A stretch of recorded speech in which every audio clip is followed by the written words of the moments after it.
Yo, what is good, guys? Welcome back.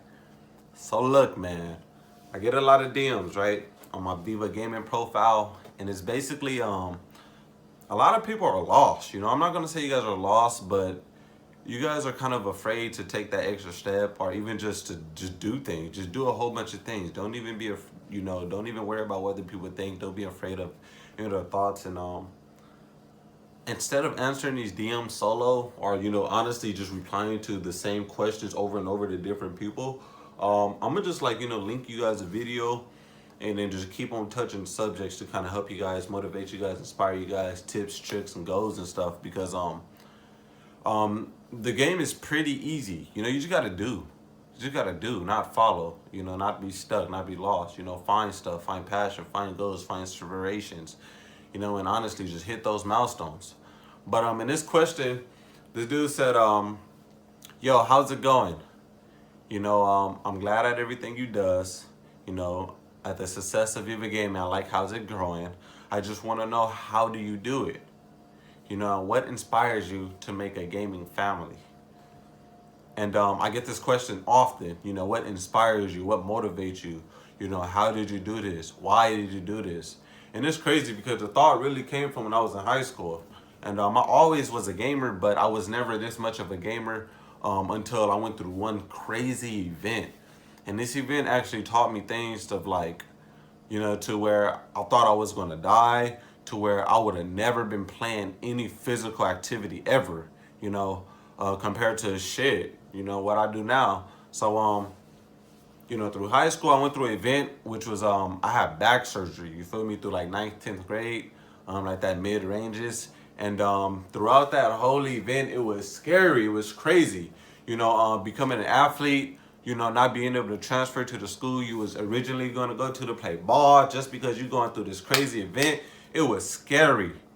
And then the doctors or the surgeons, not doctors, the surgeons, they telling you that, you possibly, 80 out of 20% won't be able to do any physical activities, And even when you recover, you have to wait at least 4 years to recover.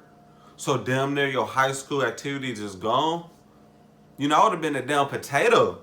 Like I'm dead ass. I would have been a potato, bro, if I really would have just listened to them. Not really, be passionate or motivated or inspirational to try things. But the point is, look, I was it was what, eighth grade. Before you go to ninth grade, before you leave middle school to high school, it was eighth grade. I was on the basketball team doing my thing. And then, when you have finals or championship or you play any sport, right? The district school, whatever school's in that district, that's like your home school. So my home school was like really big on sports. And I was gonna go there for basketball. I played basketball all through elementary. I played the little gyms, little challenge teams, little YMCA's. Play out every freaking school I went to. I played basketball. So eighth grade, I'm doing my thing. And I'm pretty tall. I'm not tall now. I'm like average as heck. But I was basically maybe like 5 inches lower than this, like in middle school. So I was doing my thing. I was solid, right? I was tall. So then they looked upon me like, dang, this dude gonna be a beast. I had skills. I was starting. I did my thing. And then every time you enter a new sport, in our case, when it was summertime, going through the homecoming school, all the training camps through summer camp, where you have Hell Week and all that stuff, you got to get physicals, so you can actually start training because we did scrims and football throughout that season, so you had to get a physical. So when you get a physical, you gotta go. The little examiner or the physician, whatever you call those, she's gonna go ahead, examine your back, line it up, do all that good stuff, and then see if your bones is aligned correctly so you can actually play. Then they send you a doctor's note so you can actually get, if you need to get that further notice, which is what I did. I had to get x-rays and stuff. So essentially I had my physical. I was in a bathroom. We had two little nurses that was, rubbing my back, doing my bones, doing their little thing. Next thing you know, there was like, something's wrong. And I'm like, I'm like 14. I'm like, what's up? They're like, something's wrong. I'm like, what? They was like, I'm not sure if you're going to be able to play next year. You may have to get surgery.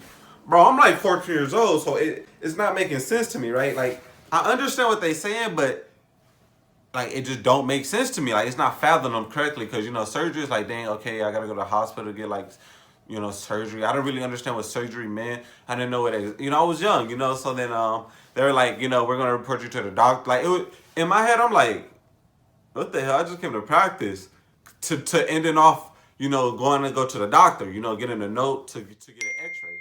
So, I finished practice, parents come pick me up, do all that good stuff, and then we go I tell them the news. They read it, and then the way my mom, was kind of like get information is she kind of get the information, she goes to, my pops and kind of understands it thoroughly, and then they try to explain something. Whew. So they do that, they do all that stuff, and they explained it to me like I'm gonna have surgery. I'm gonna cut a little fast forward. I found out that I don't have. So what really inspired me was all those people that said you couldn't do it. And even if they didn't mean no harm, even if they only meant the best for me by saying, you should find other activities or other things you may like. That's not hard to take when you only do physical things. I was outside doing backflips on pogo sticks. I was skateboarding. I got bruises and scratches from holding on my brother, car while he driving and I'm skating. Like, I had crazy moments. Like, I got this big ass scar right here, right? Bombing a downhill on a car, bro, cause it was just fun. Like, nigga, I was weird, bro. I was crazy. I had ripsticks. I even had Heelys, bro. I had Heelys. Grinding and shit. I was crazy. I was crazy. So being told you can't do none of that stuff, like I wasn't a gamer before that. That's what y'all gotta get, I wasn't a gamer, but being inspired to test those other limits. I was on the basketball team, the football team. I played guitar and I skateboarded. Skateboarded a lot every day, going to skate day, everything. I was in YMCA's. I was in swim clubs. Dance clubs. You feel me? I was on they had, what is it called? A student government, right? Where we would, have all these activities. Bro, I was doing all the physical activities. Hanging up shit, stapling stuff, traveling, walking, carrying books, bags, canopies, benches, bro. That surgery didn't stop me. And everything that inspired me was those people just saying, find something else that you couldn't do. Why? It's funny? Don't listen to people that ain't doing it or ain't never witnessed things. How could somebody who never had surgery tell you how it feels to have surgery? What? I feel fine when I did a kickflip off the 3 stairs 6 months after surgery. It tingled. It felt very weird, bro. I had to learn how to walk again. So my balance was very off. I was very fragile, every bone was weak. Every bone's weak and I was ridiculously skinny. I had to work out and drink a lot of protein and eat a lot of protein. Drink a lot. Get them carbs up. Eat a lot of carbs. Drink a lot of proteins. Had to do a lot. What's annoying, I would wake up and drink this nasty ass chocolate protein shake. Then take some granola, orange juice, and just leave. Eat every day. Eat every day. Hunger or not, bro, gotta get weight. I'm not finna be skinny my whole life. I mean, I'm skinny, yeah, but like anorexic, if you will. But you gotta really just use the people who don't really. You gotta really use the people who don't motivate you, even when it's not willingly, just to keep on pushing out what you want to do. And then those people will support you. Like, I never thought that this would get anywhere. Now I got merch, nigga. I'm wearing merch. I could share videos to you. I tutor people and inspire people. I have Zoom calls with like 20 kids just talking to them on how to build a Shopify store, bro. It's real, man. So use your haters to motivate you and use your supporters to continue motivating you. But ultimately, use your heart, yourself, your passion to motivate you. Because nobody else will. You can rely on nobody else but yourself, your brain, your mindset. You could do it, bro. That's easy, man. You could do it. Let's get it.